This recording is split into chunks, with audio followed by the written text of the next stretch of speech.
Good morning and welcome back to Brochure's Adventures. Today I'm in Seoul, South Korea, and actually I'm going to be going to the DMZ and JSA, which stands for the Demilitarized Zone and Joint Security Area, which is actually, ironically, the most secure border in the world, being patrolled by the North Koreans, the South Koreans, and the American government as well. We get to go tour along and get to see into North Korea today, even possibly being able to go in the conference room that they talk in sometimes. But it's about 10 o'clock. I had to apply for this tour 3 days in advance and give my passport number and all that kind of stuff, because they will check when I check in and stuff like that. And I'm not exactly sure if I'm going to be able to vlog all of this because it is a highly restricted area, so I get to only film and take photographs when they allow me to. But it should be a pretty cool thing. This is one of the things I really wanted to do in Korea. But I'm also a little bit nervous, obviously, because of the tensions that have been in the last few weeks between the US and North Korea right now. But it's going to be an experience. I signed up for the most inclusive tour I think you could get, which I definitely want to see and kind of hear the history behind as much as I can. So I'm really excited to do it. So I've got my day pack packed for the day. I've got a 2-liter bottle of water here, some bananas, and some more camera equipment in the bag there just in case I'm able to use it. I'm just waiting for the bus here. The bus should be here in about 15 minutes. So as you can see, I also had to dress up a little bit because they do not allow sandals, they don't allow shaggy clothes or even shaggy hair, just because they may take some pictures of you and they don't want you to look like you're unkempt. In our first attempt to switch from the minibus to a slightly bigger bus, they put us on the wrong one, so now we're going to find the bigger bus that we need to get onto to get our tour done. Alright, well, about an hour into the trip so far, and we're getting close to the DMZ. We stopped for a little bit of a break. Our bus driver gave us our little lanyard passes, and he's going to get our tickets right now. So here in a few minutes we're going to get back on the bus and head to our first stop of the day, which is going to be, I think, an observatory tower where we can look into binoculars and telescopes and stuff to see into North Korea, which is going to be interesting.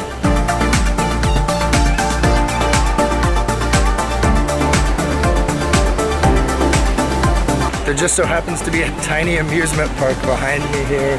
I don't know why it would be open so close to the demilitarized zone because, like I said before, this is the most military fortified border in the world.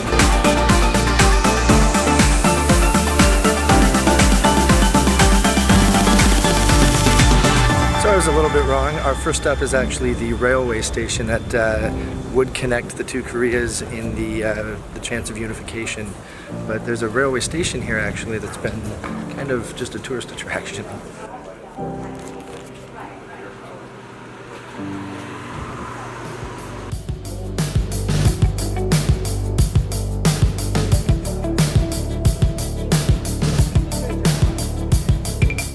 So like I said before, this whole railway station has actually been constructed in case of reunification. They would actually use this to get from north and south to north. The demarcation that said to Pyongyang actually doesn't exist right now. There's tracks, but there's actually no service between them. But there's an immigration processing desk and some other things that you can kind of see over here behind me. I'll just walk over here and take a look quick. But it's like kind of like an airport where you get all of your stuff on a conveyor belt and kind of checked and stuff like that, and it's not being used, obviously. The only tickets you can actually buy here are back to Seoul. There's a ticket office that you can buy tickets and a DMZ souvenir.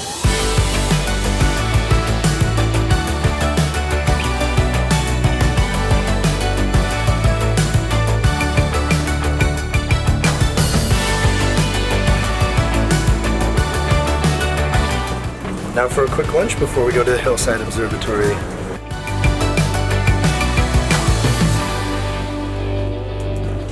Bibimbap. Bibimbap, thank you.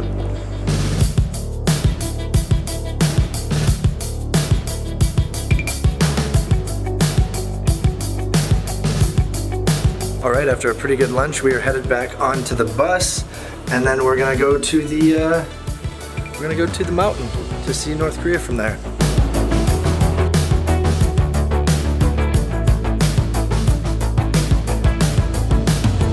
This sphere here definitely represents the division in North and South Korea. On one half is the North, and on the other half is the South.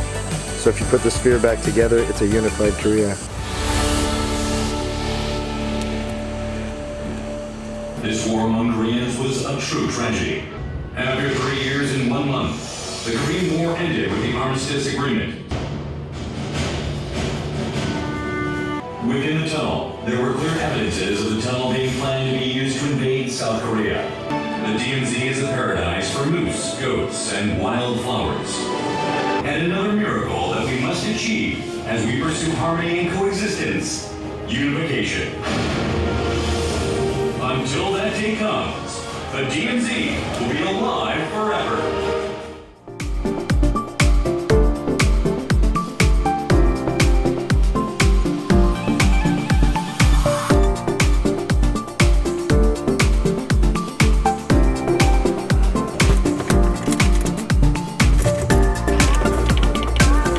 I had to put all of my camera equipment in a little lockbox while we did the tunnel, so I couldn't show you any of that. But we went down about 25 stories into a tunnel that North Korea had dug to try to infiltrate the south.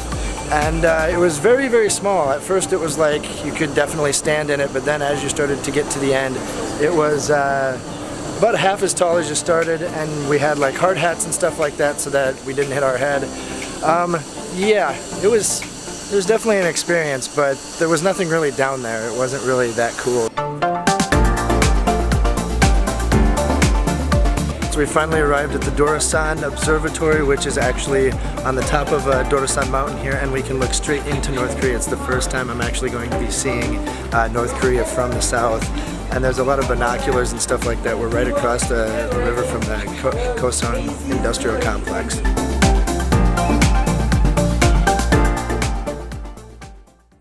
Left-hand side, you see the continuation of the road from south to the industrial complex Kaesong.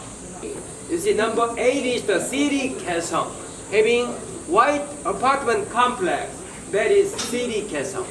And number 12 over here, number 12 shows the propaganda village of North Korea, having huge flagpole.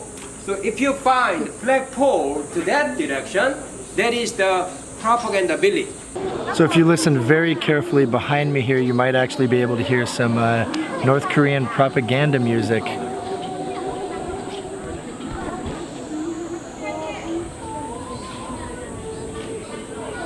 I bet that music was pretty hard to hear if you can hear it at all, but they're actually playing propaganda music towards South Korea to try to get people to defect. And there's also a fake city on the other side, or a fake town, to showcase the buildings and stuff they have in hopes to get people to defect because it looks nice. So we just had a quick 15-minute security briefing and kind of a history lesson about the JSA area and this area in general. I'm not able to take any photos or videos of the outside until we get into the conference room, so I'm just gonna take you there right now.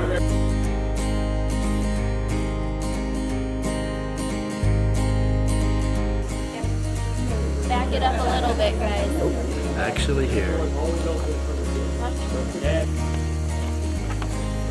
How bad is that? Perfect. So I will go on that side. Follow line. As well as if you notice, the 3 microphones are on the table. They're actually recorded and monitored 24 hours a day, and they also serve as the MDL inside this building. So that is why I push everyone, for the most part, on that side of the room, because you guys are all now standing in communist North Korea. So if you, select few, are still safe with us, and half of you are in North and South Korea. But if you do wish to cross over to North Korea, only do so at that end of the table, to pay respect to the flag at this end of the table, and because there's a guard here, and he's real, so do not try to touch him, or I'm gonna make you laugh. Do not touch him or try to get in front of, like, to make him laugh or disturb any of his duties. That door is actually locked in the back. And that's why there's 2 guards in this building, because when he goes to unlock that door in the back, he stands behind him to make sure they don't try to take him.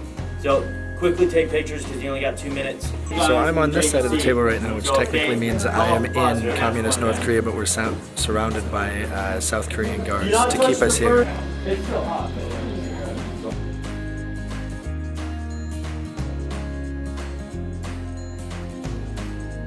So right now I'm standing in North Korea and I'm about to walk back into South Korea across the line here at the end. table, which is marked by the microphones there. So unfortunately, we were only allowed about 3.5 minutes in the conference row conference center, where we could go back and forth between North and South Korean sides of the conference table there. But still a pretty cool experience. You could actually see some of the North Korean, or well, one of the North Korean guards standing on the adjacent building across from the Freedom Place where we were at. And apparently there's another guard inside that watches him to make sure that he doesn't run across and defect to South Korea.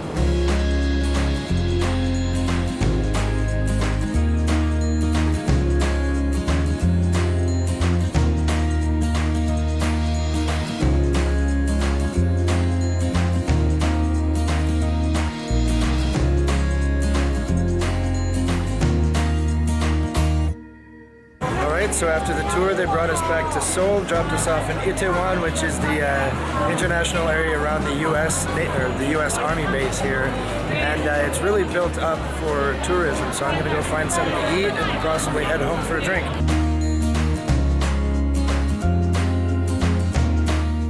As always, thank you for watching this video. Like and subscribe below if you think I deserve it and want to see more from my backpacking adventures around the world. Check out my previous videos for inspiration. Ask questions and leave comments below. My social media links are in the description for extra tips and photos. On that note, safe travels and never stop adventuring.